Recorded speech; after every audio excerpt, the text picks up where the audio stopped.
What's up, RollinwithCarlos family? What's up, Gator Nation? How you doing today? Today we're gonna go ahead and talk about the Gator win over University of North Florida. What to stock up and stock down, according to a friend of the channel and Gators SI reporter Kyle Lander, and if I agree with it, it's basically called Florida Gators Basketball Stock Report after win over UNF. That is the title. And then I'll give you my opinions and what do I agree with Kyle about, and if I have any disagreements with his stock up, stock down report.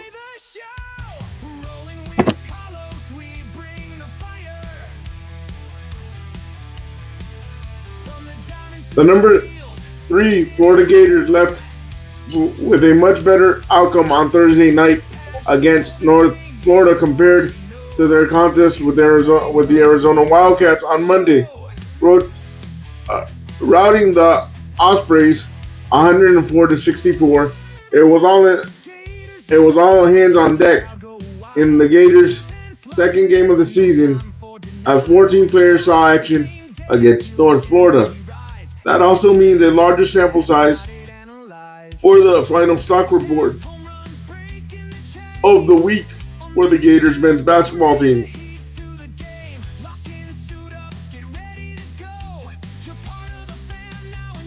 Stock up, Alex Condon.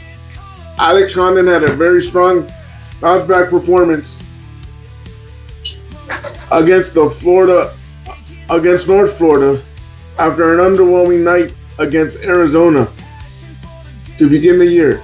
He looked like his old self this game, connecting the half-court offense with his good vision and imposing himself on the glass. Additionally, his offensive footwork and touch around the rim looked better.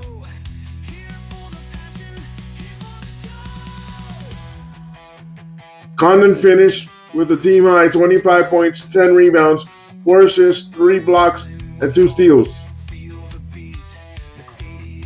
Michael Henlanden also stock up.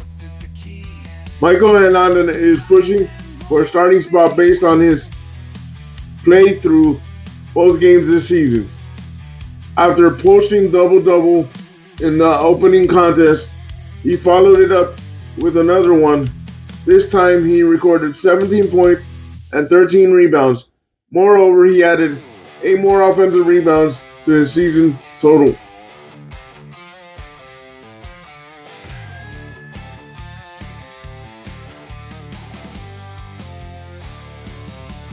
If Ruben Chuninu can't steady himself on the court soon, there's a chance Haglundon could push into the first 5.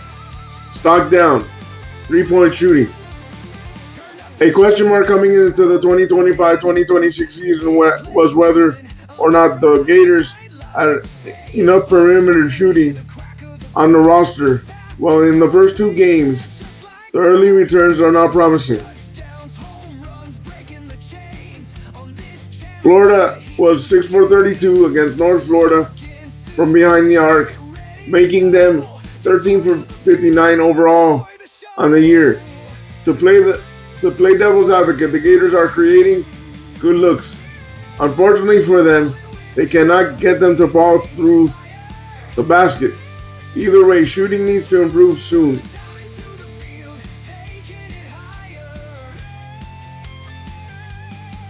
Urban Glazazar. Urban Glazazar was expected to provide a spark off the bench for Florida this season. He showed in a limited role last year he could be an offensive weapon for the Gators, but he needed to be more consistent. However, consistently still looks to be a problem for Clavazar. He went 0 for 5 from the field and 0 for 4 from deep. Clavazar most quickly must quickly find his shooting touch if he wants to receive more minutes off the bench. Free throw shooting.